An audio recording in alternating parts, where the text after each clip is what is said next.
Start करते हैं इसी रिकॉर्ड के साथ। Let us start. और हमारे बच्चे रियल होते हैं, पोल से पता चल जाता है ना। चलो केमिकल रिएक्शन इक्वेशन स्टार्ट करते हैं बेटा। 1 मिनट, जस्ट एक घूंट पानी का लूंगा और आ जाओ फटाफट से स्टार्ट करेंगे। एक एक करके सारी रिएक्शन सब कुछ जो जो इंपॉर्टेंट है और जो जो मैं बोलूंगा ना बहुत गौर से सुनना, क्योंकि बहुत सारी लाइनें पेपर के अंदर सेम दिखाई देने वाली हैं। ठीक है, वॉइस तो ठीक है ना? चलो ठीक है। पोल क्या हुआ? पोल नहीं चल रहा क्या? चलो 4.5 लाख बच्चों ने पोल दे दिया। चलो आ जाओ, बहुत सारी चीजें जो सेम दिखेंगी, फटाफट से आ जाओ। थोड़ा सा वार्म अप कर लेते हैं। सुबह सुबह आए हैं, सुबह सुबह आए हैं, थोड़ी एक्सरसाइज कर लेते हैं, थोड़ी एक्सरसाइज कर लेते हैं। आ चुके हैं सब, करें शुरू, करें शुरू। आ जाओ चलो स्टार्ट करते हैं। सबसे पहले कुछ कुछ रिएक्शंस होती हैं, वो रिएक्शन फटाफट से देखते हैं। कॉम्बिनेशन रिएक्शन क्या है? जब भी आपको रिएक्शन दिखे जहां पर दो चीजें कंबाइन हो रही हैं, कॉम्बिनेशन। डिकंपोजिशन, जब एक चीज डिवाइड हो रही है, टूट रही है, डिकंपोजिशन। अभी तक इतनी छोटी छोटी चीजें अपन को पता होंगी, ठीक है। उसके अलावा एक होता है डिस्प्लेसमेंट रिएक्शन। डिस्प्लेसमेंट रिएक्शन क्या होता है बेटा? 1 मिनट। डिस्प्लेसमेंट रिएक्शन क्या होता है? डिस्प्लेसमेंट रिएक्शन होता है जब एक हाई रिएक्टिव एलिमेंट दूसरे को डिस्प्लेस कर देता है। अब उसके लिए आपको रिएक्टिविटी सीरीज याद होनी चाहिए। उसकी एक सिंपल सी ट्रिक है, फटाफट से वो अपने दिमाग के अंदर रख के जाना एग्जाम के अंदर। क्या है वो? कैटरीना ने क्या? कैटरीना ने कार मांगी ऑल्टो जेन फरारी, है ना। फिर भी है क्यों मिली? बोलो बोलो, सिल्वर ऑडी, है ना। तो ये रिएक्टिविटी सीरीज है और इसी ऑर्डर के अंदर आपको सारे के सारे एलिमेंट्स की रिएक्टिविटी सीरीज याद होनी चाहिए, ठीक है। जो ऊपर वाले हैं वो हाई रिएक्टिव है, लो लो लो लो लो लो लो लो लो लो, चल बहुत बढ़िया, ठीक है। ये होता है डिस्प्लेसमेंट। एक और प्रकार का डिस्प्लेसमेंट होता है जो कि होता है अपना बहुत सिंपल, क्या? Double displacement. डबल डिस्प्लेसमेंट में दो चीजें शुक हो जाती हैं, शुक। अभी दिखाता चलूंगा, जो जो रिएक्शन इंपॉर्टेंट है वो बताता चलूंगा, जिन जिन प्रोडक्ट जो पेपर में दिखेंगे वो भी तुम्हें सुनाता चलूंगा। चलो उसके अलावा एक होता है आपका रिडॉक्स रिएक्शन। रिडॉक्स रिएक्शन क्या होती है? जहां पर ऑक्सीडेशन और रिडक्शन दोनों होता है। देखो ऑक्सीडेशन क्या होता है? ऑक्सीजन का जुड़ना या फिर हाइड्रोजन का हटना। रिडक्शन क्या होता है? बोलो मेरे साथ, बोलो।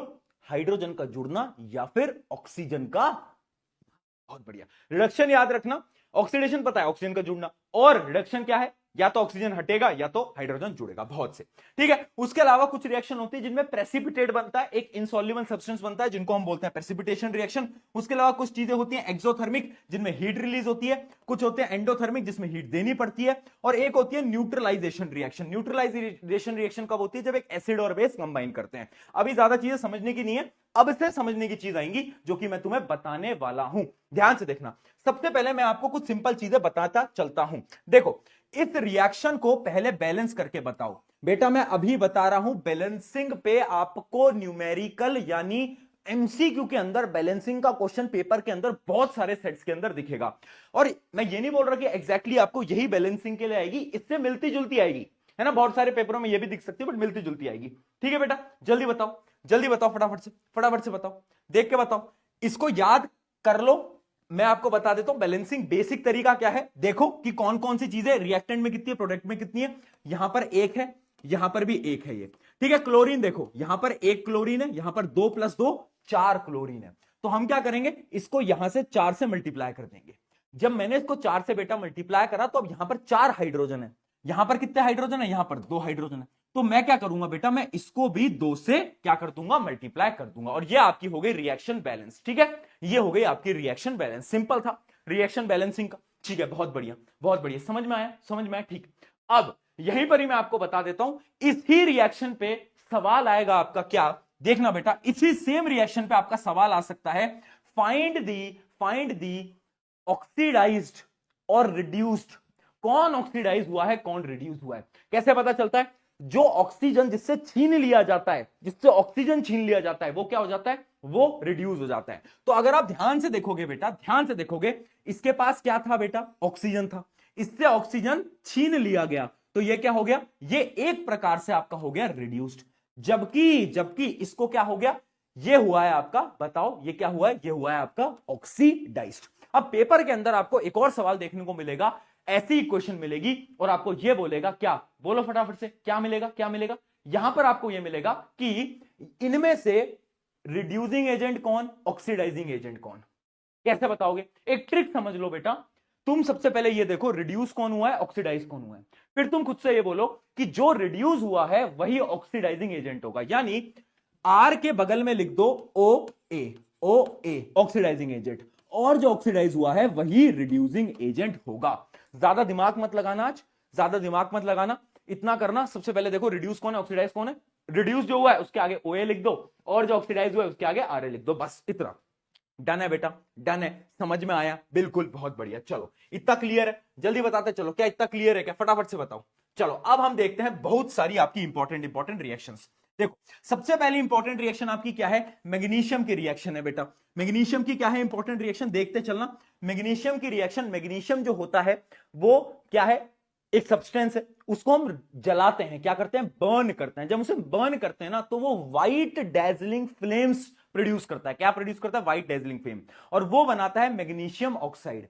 और मैग्नीशियम ऑक्साइड के जो पाउडर होता है ना उसका रंग भी क्या होता है, सफेद होता है। तो याद रखना, दिमाग के अंदर घुसा लो, मैग्नीशियम ऑक्साइड कैसा होता है, सफेद रंग का, और ये जब जलता है तो इसकी जो फ्लेम्स होती हैं वो भी कैसी होती हैं, व्हाइट कलर की होती हैं। कैसी होती हैं बेटा, व्हाइट कलर की डार्जिलिंग फ्लेम से ये जल रहा होता है। क्या बात क्लियर है, क्या बात क्लियर है, बहुत बढ़िया। अब एक चीज और याद करना कि जो मैग्नीशियम ऑक्साइड होता है ये नेचर वाइज होता है बेसिक। क्या होता है, बेसिक। नेचर वाइज कैसा होता है, बेसिक, ठीक है, बहुत बढ़िया, नेचर वाइज रहेगा ये बेसिक, है ना, बहुत बढ़िया। चलो ये रिएक्शन थी सिंपल सी, क्या है बात समझ में। अगली रिएक्शन देखो, ये जो रिएक्शन है ना बेटा ये बड़ी इंपॉर्टेंट रिएक्शन है भाई। देखो ये क्या है, ये है डबल डिस्प्लेसमेंट की रिएक्शन। मैंने आपको बताया था ना डबल डिस्प्लेसमेंट में क्या करना होता है, शक करना होता है।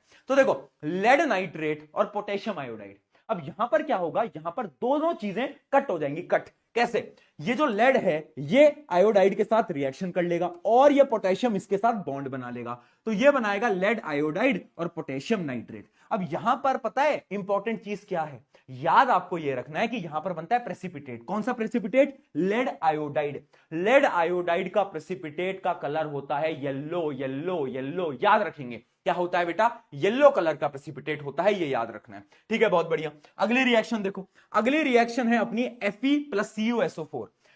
आयरन की नेल को याद रखना, रिएक्शन हम क्या करते हैं, हम आयरन की नेल लेते हैं, उसको हम कॉपर सल्फेट के सोल्यूशन में डालते हैं। कॉपर सल्फेट का सोल्यूशन होता है नीला, ब्लू। कैसा होता है, ब्लू। अब ये ब्लू कलर का जो सोल्यूशन होता है वो FeSO4 की वजह से किसमें कन्वर्ट हो जाता है, ग्रीन के अंदर कन्वर्ट हो जाता है, ग्रीन के अंदर, ठीक है। और वो जो आयरन नेल होती है उसके ऊपर एक ब्राउन कलर की कोटिंग आ जाती है, जो कि कोटिंग होती है आपके कॉपर की। अब ये चीज इंपॉर्टेंट पता है क्यों है, क्वेश्चन आता है बोलेगा एक कंपाउंड X है जिसका कलर है ब्लू, है ना, उसके साथ एक दूसरे कंपाउंड की रिएक्शन हुई जिसकी वजह से उस कंपाउंड का कलर ग्रीन हो गया। अब ये बताओ ये रिएक्शन क्या थी और ये रिएक्शन किस टाइप की रिएक्शन है, तो ये रिएक्शन है डिस्प्लेसमेंट रिएक्शन। चलो अगली रिएक्शन, भैया इस रिएक्शन पे तो स्टार ही मार्क कर लो, बहुत सारे सेट्स के अंदर ये दिखेगा। देखो हर एक पेपर में नहीं दिखेगी बट बहुत सारे सेट के अंदर दिखेगा।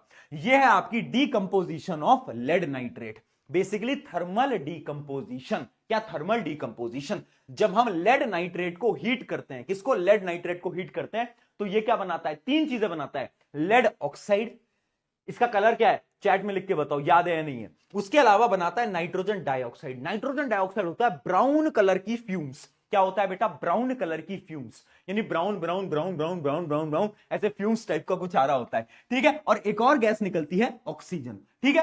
तो ये क्या बनाता है, ब्राउन कलर की फ्यूम्स आपको बना रहा होता है। कलर सबने लिख दिया येलो, बहुत बढ़िया। जिसको याद नहीं है मैं बता देता हूं कि लेड ऑक्साइड जो है वो येलो होता है, जैसे कि हमने यहां पर भी एक बनाया था। तो लेड के जितने भी प्रोडक्ट बनते हैं वो सारे के सारे येलो बनते हैं।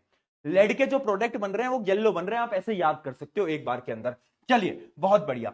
अब आ जाती है एक और रिएक्शन जो कि है FeSO4। देखना बेटा FeSO4 जो है उसका कलर होता है हरा।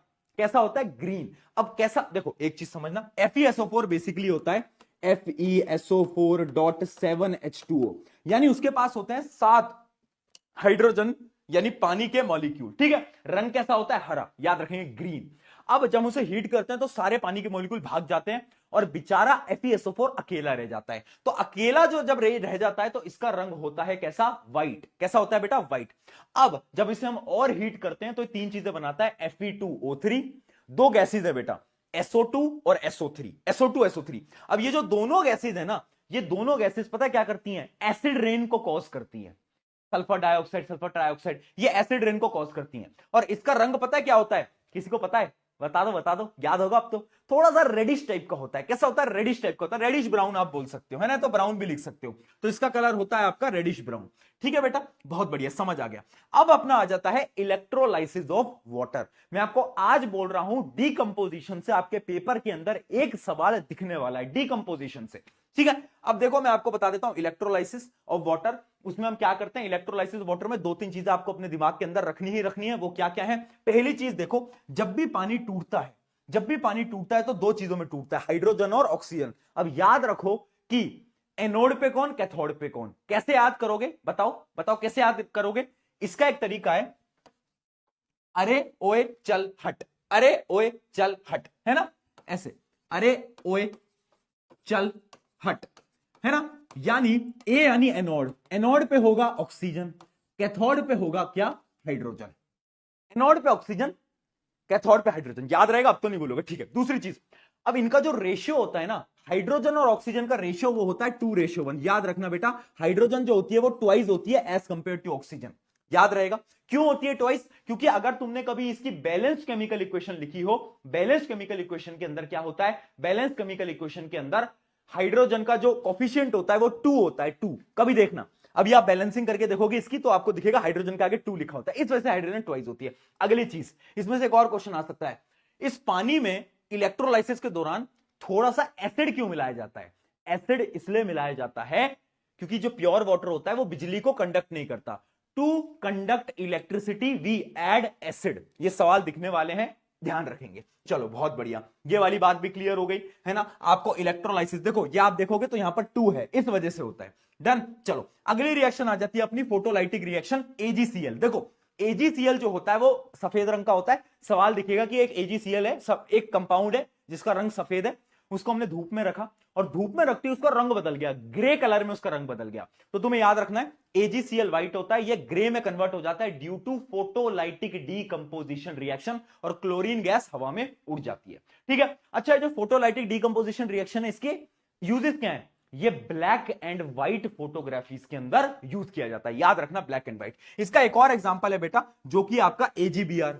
एजीबीआर जो होता है इसका कलर होता है बेटा येलो। कैसा होता है? येलो। और ये येलो कलर ग्रे कलर में बदल जाता है, वही सेम प्रोसेस है फोटोलाइटिक डीकंपोजिशन। चलिए बहुत बढ़िया, आगे बढ़ते हैं। ये वाली रिएक्शन तो मैं आपको अभी बता चुका हूं, है ना। आगे बढ़ेंगे। अब देखो एक और रिएक्शन आ जाती है जो कि एक और है डबल डिस्प्लेसमेंट रिएक्शन। दो कंपाउंड है आपके Na2SO4 और BaCl2। अब इस रिएक्शन में होगा क्या ना, वही होगा, शुक हो जाएगा, शुक यानी इंटरचेंज हो जाएगा। यानी ये रिएक्शन कर लेगा इसके साथ और ये रिएक्शन कर लेगा इसके साथ। अब ये जो बेरियम सल्फेट होता है ना, पता है क्या होता है? ये प्रेसिपिटेट होता है, यानी सॉलिड होता है। इसका रंग क्या होता है? इसका रंग होता है सफेद। कैसा होता है बेटा? रंग सफेद, यानी व्हाइट कलर की प्रेसिपिटेशन यहां पर बन जाती है बेरियम सल्फेट की। ठीक है भैया, अगला देखते हैं। अब आ जाती है एक बड़ी अच्छी रिएक्शन, इसको छोड़ो, ये आपकी ज्यादा काम की नहीं है, वो है ये बेटा ध्यान से देख लो, इसको हम बोलते हैं क्विक लाइम। क्विक लाइम होता है आपका चूना। चूना देखा है? चूना, हाँ, क्विक लाइम होता है चूना। ये इसको जब हम पानी में डालते हैं तो ये बनाता है आपका क्या, लाइम वाटर, या फिर हम इसको बोल सकते हैं स्लेक्ड लाइम। क्या बोलते हैं? Slaked lime. ठीक है, ये जो प्रोसेस होता है ना, ये प्रोसेस होता है क्या, ये प्रोसेस होता है आपका एक्सोथर्मिक। यहां पर बहुत हीट रिलीज होती है, इस पे भी सवाल दिख सकता है। एक्सोथर्मिक है, बहुत ज्यादा हीट यहां पर आपकी रिलीज हो रही होगी। कैसा होता है बेटा? एक्सोथर्मिक यहां पर होता है, हीट रिलीज होती है, याद रखना। ये रिएक्शन कौन सी है? कॉम्बिनेशन रिएक्शन है। कौन सी है? कॉम्बिनेशन रिएक्शन है। बहुत बढ़िया। अब मान लो ये लाइम वाटर मैंने लिया, ये मैंने स्लेक लाइम लिया, और इस स्लेक लाइम को मैंने क्या करा, 6 लाख बच्चे, मैंने तो नोट ही नहीं करा, 6 लाख बच्चे सब जग गए सुबह। बहुत बढ़िया। तो जो स्लेक लाइम को मैंने लिया और मैंने क्या करा, मैंने इसको दीवार पे लगाया, और थोड़ी देर बाद जो मेरे घर की दीवारें थी ना, वो शाइन मारने लग गई। क्यों? क्योंकि ये रिएक्ट कर जाती हैं कार्बन डाइऑक्साइड के साथ, और ये क्या बनाती हैं? ये बनाती हैं आपकी कैल्शियम कार्बोनेट प्लस वाटर। और ये जो कैल्शियम कार्बोनेट होता है ना, इसकी वजह से आपकी दीवारें ऐसे चमक रही होती हैं, shine shine shine shine shine shine मार रही होती हैं। बहुत बढ़िया बेटा, क्या बात समझ में आई? जल्दी बताओ, जल्दी बताओ, क्या बात समझ में आई? बहुत सही, बहुत सही, एकदम बढ़िया, है ना। ये वाली रिएक्शन क्लियर हो गई। डन है, डन है, डन है, डन है। ठीक है, ये रिएक्शन बहुत बार पूछी गई, इसलिए मैं बता रहा हूं बार बार इस पे जोर डाल डाल के। चलो एक रिएक्शन आपकी और बच गई, एक रिएक्शन आपकी और बच गई, जो कि है क्या, आपकी कॉपर की। कॉपर जो होता है आपका, कॉपर थोड़ा ब्राउनिश कलर का होता है। अगर आप उस कॉपर को गर्म करते हो, हीट करते हो in the presence of oxygen, तो पता हो क्या बनाता है? कॉपर ऑक्साइड बनाता है। और इसका रंग होता है क्या, बोलो मेरे साथ, ब्लैक। क्या होता है? ब्लैक। और मान लो अगर मुझे इसको वापस से इसमें से कॉपर चाहिए तो मैं क्या करूंगा, हाइड्रोजन गैस को पास कर दूंगा, तो वापस से मेरा कॉपर आ जाएगा और पानी का मॉलिक्यूल बाहर आ जाएगा। ठीक है, तो याद रखना कॉपर का ऑक्सीडेशन रिवर्सेबल होता है, हाइड्रोजन गैस पास करोगे वापस से कॉपर आ जाएगा। इस पे भी सवाल एक दो बार पूछा गया है। क्या बात क्लियर है? क्या बात क्लियर है? जल्दी बताओ, जल्दी बताओ। ठीक है, अब हम बात करते हैं, अगर कोई तुमसे पूछे कि कार्बन डाइऑक्साइड का टेस्ट क्या होता है, तो अभी हम इसका टेस्ट पढ़ चुके हैं, लाइम वाटर टेस्ट देखा था तुमने। एक पानी वो था, लाइम वाटर था, CaOH2 स्लेट लाइम, उसमें से अगर कार्बन डाइऑक्साइड को पास करेंगे तो वो मिल्की हो जाएगा, मिल्की। किसकी वजह से? कैल्शियम कार्बोनेट की वजह से। उसी को हम बोलते हैं कार्बन डाइऑक्साइड टेस्ट। सिमिलरली एक हाइड्रोजन गैस का टेस्ट होता है, वो क्या होता है, हाइड्रोजन गैस को अगर तुम मैच स्टिक के पास लेके जाओगे तो पॉप साउंड प्रोड्यूस करेगा और उसको हम बोलते हैं पॉप साउंड टेस्ट। ठीक है बेटा, क्लियर है? जल्दी बताओ। इससे आपका ये वाले चैप्टर के सारे जो क्वेश्चन आ सकते थे वो हो गया खत्म। अब बढ़ते हैं हम अगले चैप्टर की तरफ। वॉइस आ रही है नहीं आ रही है? जल्दी बताओ। वॉइस में दिक्कत आ रही है क्या? वॉइस में दिक्कत आ रही है क्या बेटा? जल्दी बताओ।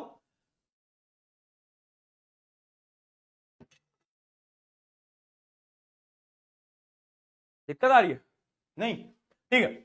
चलो अब आ जाता है अगला चैप्टर। अगला चैप्टर में इंपॉर्टेंट क्या है, देखो एसिड और बेस क्या होता है, फर्क आपको उतना नहीं जानना, आपको बस इतना जानना है जो एसिड होता है वो लिटमस पेपर को क्या कन्वर्ट करता है, रेड कन्वर्ट कर देता है, और ये जो बेस होते हैं ये लिटमस पेपर को क्या कन्वर्ट कर देते हैं, ब्लू कन्वर्ट कर देते हैं। इतना आपको पता होना चाहिए। अगली चीज, ये जो इंडिकेटर है ना लिटमस पेपर का, तो आपको पता ही होगा। अब इसमें से जो सबसे इंपॉर्टेंट इंडिकेटर है वो तुम याद कर लो, वो है टर्मरिक। पहला तो टर्मरिक क्या होता है, टर्मरिक होता है आपकी हल्दी। एसिड में तो हल्दी येलो ही होती है, बट जैसे उसमें बेस डालोगे, साबुन घिसते हो तो उसका रंग लाल हो जाता है। उसके अलावा एक फिनोप्थिलीन और याद कर लेना, इस पे भी सवाल आ सकता है। फिनोप्थिलीन जो होता है वो कलरलेस सोल्यूशन है, कोई रंग नहीं होता, बट एसिड के अंदर उसका रंग सेम रहता है, कलरलेस। अगर आप उसमें बेस डालते हो तो पिंक हो जाता है। कैसे याद करोगे, फिनोप्थिलीन का पी यानी पिंक, ऐसे याद कर लो। बेस डालते ही फिनोप्थिलीन कैसे हो जाता है, पिंक हो जाता है बेटा। बहुत बढ़िया, ये बात क्लियर है? ठीक है, इतना याद रहेगा। जल्दी बताओ, डन है? चलो बहुत बढ़िया। अब यहां पर समझना बेटा, कुछ नेचुरल एसिड्स होती हैं जो कि एक दो आप याद कर सकते हो, जैसे कि एक आप टोमेटो की याद कर लो बेटा। टोमेटो की जो नेचुरल एसिड होती है उसका नाम होता है ऑक्सैलिक। क्या होता है? Oxalic acid. ठीक है, लेमन की जो होती है वो होती है सिट्रिक एसिड, और जो आपके मधुमक्खियां वगैरह काट जाती है ना, इनमें होती है मिथेनोइक एसिड। क्या होती है बेटा? Methanoic acid. बहुत बढ़िया। ठीक है, अब एक सवाल मैं आपको बता देता हूं। एक बार क्वेश्चन पूछा गया था कि मान लो कोई ब्लाइंड इंसान है ना, जो देख नहीं सकता। अब अगर उसे यह टेस्ट करना है कि कौन सी चीज एसिड है या बेस है, तो कैसे टेस्ट करेगा?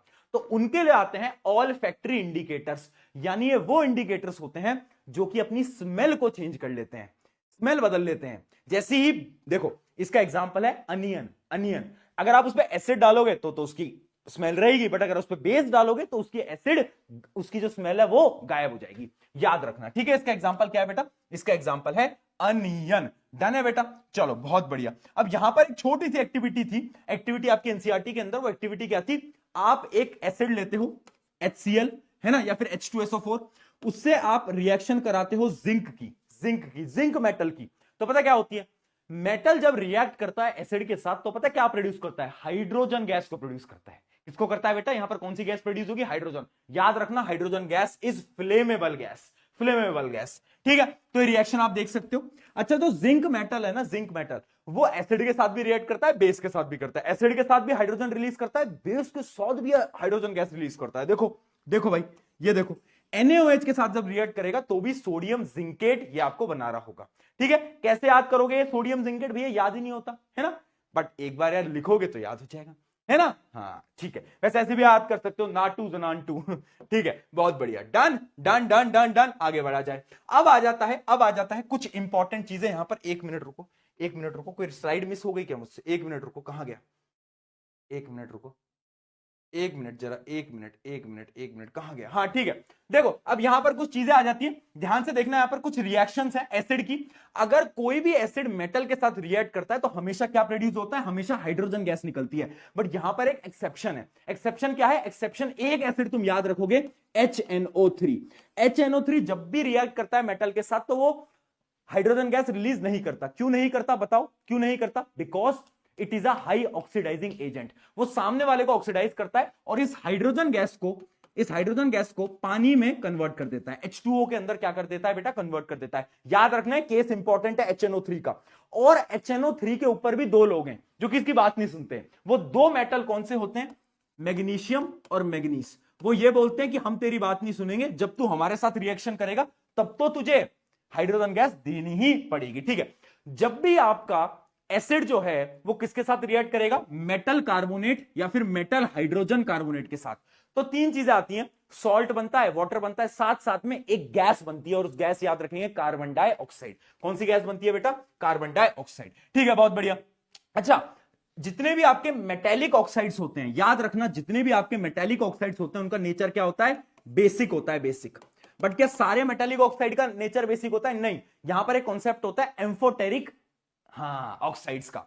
कुछ ऐसे मेटल्स होते हैं जिनके ऑक्साइड कभी कभार एसिडिक प्रॉपर्टीज को भी दिखाते हैं, कभी कभार बेसिक प्रॉपर्टीज को भी दिखाते हैं। एग्जांपल क्या है, एल्यूमिनियम, जिंक, टिन, लेड, अभी दिखा भी दूंगा सारे के सारे एग्जांपल, ठीक है बेटा, ये याद रहेगा, ये याद रहेगा। चलो, यहां पर एक बड़ा इंपॉर्टेंट कॉन्सेप्ट है जिससे शायद आपके पेपर में एक सवाल आ जाए, वो आप देखो यहां पर, वो है आपका क्या, हम लाइम वाटर के अंदर जब हम CO2 ऐड करते हैं तो क्या हो जाता है, कैल्शियम कार्बोनेट बनता है और lime water turns milky. But अगर हम ज्यादा कार्बन डाइऑक्साइड को ऐड करें, एक्सेस ऑफ कार्बन डाइऑक्साइड को ऐड करेंगे, तो पता है क्या होगा, तो उससे ये होगा बेटा, अगर हम बहुत ज्यादा कार्बन डाइऑक्साइड को डाल देंगे ना, तो ये आपका बना लेगा, ध्यान रखना, कैल्शियम हाइड्रोजन कार्बोनेट, और जो मिल्कीनेस होती है वो डिसअपियर हो जाएगी। याद रखना, अगर एक्सेस ऑफ कार्बन डाइऑक्साइड डालेंगे तो मिल्कीनेस गायब हो जाएगी, tata bye bye good bye कर जाएगी। याद रखेंगे, इंपॉर्टेंट है, ठीक है बेटा, डन है, डन है, डन है। चलो, बहुत बढ़िया। अच्छा, ये एक MCQ में सवाल पूछा जा सकता है कि एसिड में पानी कैसे मिलाया जाता है, तो याद रखना, पानी को लेते हैं और ड्रॉप बाय ड्रॉप एसिड मिलाते हैं। तो याद रखना, एसिड को ड्रॉप बाय ड्रॉप पानी में मिलाया जाता है, बड़ा इंपॉर्टेंट है। Acid is slowly added to the water, drop by drop add करते हैं। चलो, अब आ जाता है इस चैप्टर का सबसे इंपॉर्टेंट टॉपिक, पीएच और सॉल्ट। पीएच क्या होता है बेटा, पीएच स्केल आप सबको अभी तक पता चल गया होगा, नहीं। जो कि ये बताता है कौन कितना एसिडिक है, कौन कितना बेसिक है। पीएच स्केल कुछ इस प्रकार से आपको दिख रहा होता है, 1 से लेकर 14 तक, है ना। और अगर 7 से ज्यादा है तो समझ जाना कि बेसिक है, अगर 7 से कम है पीएच रीडिंग तो समझ जाना एसिडिक है। बहुत बढ़िया। इसमें सवाल आ सकते हैं, किसी का पीएच 5 दे देगा, किसी का पीएच 4 दे देगा, और पूछेगा कौन ज्यादा एसिडिक है। तो याद रखना, जो ज्यादा इस तरफ होगा वो ज्यादा एसिडिक होगा, यानी जो 4 होगा वो 5 के कंपैरिजन में ज्यादा एसिडिक होगा, ठीक है। और जो ज्यादा यहां होगा वो ज्यादा बेसिक होने वाला है, ऑब्वियस सी बात है। चलो, अब यहां पर ना पीएच स्केल के ना कुछ डेली लाइफ के यूजेस आते हैं। जैसा पहला आपका यूज है डाइजेशन, आपके पेट में अच्छा पीएच चाहिए होता है, एसिडिक एनवायरनमेंट चाहिए होता है आपके फूड को डाइजेस्ट करने के लिए। एक इसका एग्जांपल है सॉइल। सॉइल का जो पीएच है वो थोड़ा बेसिक होना चाहिए, अगर वो बेसिक नहीं होगा तो आपका सॉइल में पेड़ नहीं उगेंगे। इसलिए हम क्या करते हैं, जब हमारा सॉइल खराब हो जाता है, फार्मर का सॉइल खराब हो जाता है, तो उसमें वो कैल्शियम हाइड्रोक्साइड डालता है। कैल्शियम हाइड्रोक्साइड क्या है, बेस है ना, इसलिए उसको डालता है ताकि वो बेसिक हो जाए। अगला है tooth decay. Tooth decay question आएगा कि ब्रश करना क्यों इंपॉर्टेंट है, तो ब्रश करना इसलिए इंपॉर्टेंट है क्योंकि आपका जो टूथपेस्ट होता है उसमें क्या है, नमक नहीं है, उसमें है बेस, और वो बेस क्या करता है, न्यूट्रलाइजेशन रिएक्शन करता है। अगला है आपका ब्लड। ब्लड का भी एक फिक्स पीएच होता है, वो याद करने की आपको जरूरत नहीं है। एक आप देखो बी स्टिंग, ये इंपॉर्टेंट है, बी स्टिंग। बी स्टिंग जो होता है वो एसिडिक होता है, इसलिए आपने देखा होगा आपकी मम्मी उसके ऊपर बेकिंग सोडा लगा देती है। क्यों, क्योंकि बेकिंग सोडा जो होता है वो बेसिक होता है, एसिड बेस न्यूट्रलाइजेशन रिएक्शन कर लेती है। चलो, बहुत बढ़िया। तो ऐसे कुछ लॉजिकल 2-3 मार्कर में यहां पर सवाल बनते हैं। अब आ जाता है आपका सॉल्ट। सॉल्ट कुछ कुछ इंपॉर्टेंट है, जैसे आपकी जो पहली सॉल्ट इंपॉर्टेंट है वो है आपकी क्लोर एल्कलाई प्रोसेस, यानी फॉर्मेशन ऑफ NaOH। अभी बोल रहा हूं, पेपर में एक सवाल 101% आपको इसी डायग्राम से दिखेगा। NaOH कैसे बनता है, याद रखना, ब्राइन सोल्यूशन लेता हूं मैं, ब्राइन सोल्यूशन, नमक का पानी लेता हूं मैं, क्या लेता हूं मैं, नमक का पानी लेता हूं मैं, और उसमें से मैं इलेक्ट्रिसिटी को पास करता हूं, तो क्या होता है, कैथोड पे बेटा, कैथोड पे क्या बनता है, जल्दी बताओ, कैथोड पे क्या बनता है बेटा, बहुत बढ़िया, कैथोड पे आपका बन रहा होता है हाइड्रोजन गैस, और एनोड पे आपकी बनती है क्लोरीन गैस, और कैथोड के साइड पे यहां पर आ जाता है आपका NaOH। तो 3 चीजें बनती हैं क्लोर एल्कलाई प्रोसेस से, याद रखना, ये 3 चीजें हैं, ये 3 चीजें बेटा नहीं भूलनी, यानी नहीं भूलनी। अब क्वेश्चन क्या आएगा कि क्लोर एल्कलाई प्रोसेस के प्रोडक्ट क्या होते हैं, और क्लोर एल्कलाई प्रोसेस के प्रोडक्ट के यूजेस क्या होते हैं, ऐसा सेम आपको सवाल दिख सकता है। तो उनके यूजेस याद रखना, जैसे क्लोरीन जो होता है, देखो यहां पर यूजेस लिख रखे हैं, सोडियम हाइड्रोक्साइड तो पहले सोप बनाने के काम आता है, क्लोरीन जो होता है वो ब्लीचिंग पाउडर बनाने के काम आता है, और हाइड्रोजन जो होता है वो फ्यूल में काम आता है। तो यहां पर आप लिख सकते हो इन फ्यूल, यानी hydrogen work as a fuel, hydrogen एक प्रकार का फ्यूल होता है। ठीक है, तो ये रिएक्शन बहुत इंपॉर्टेंट है क्लोर एल्कलाई प्रोसेस की। चलो ये तो हो गया क्लोर एल्कलाई प्रोसेस। उसके अलावा आ जाता है आपका क्या, बेकिंग सोडा। बेकिंग सोडा क्या होता है बेटा, याद करो, बेकिंग सोडा होता था NaHCO3। कैसे फॉर्म होता था, नमक का पानी लेते थे, उसमें क्या मिलाते थे, NH3, अमोनिया, अमोनिया के साथ उसमें डाल देते थे कार्बन डाइऑक्साइड, उससे हम बना लेते थे क्या, उससे हम बना लेते थे बेकिंग सोडा। तो याद रखना क्या बनाते हैं, NaCl plus H2O plus CO2 plus NH3, ये बनाता है आपका NH4Cl प्लस NaHCO3। क्या है ये, क्या है ये, जल्दी बताओ, ये है आपका, बोलो बोलो बोलो, NaCO3 क्या है, ये है आपका बेकिंग सोडा।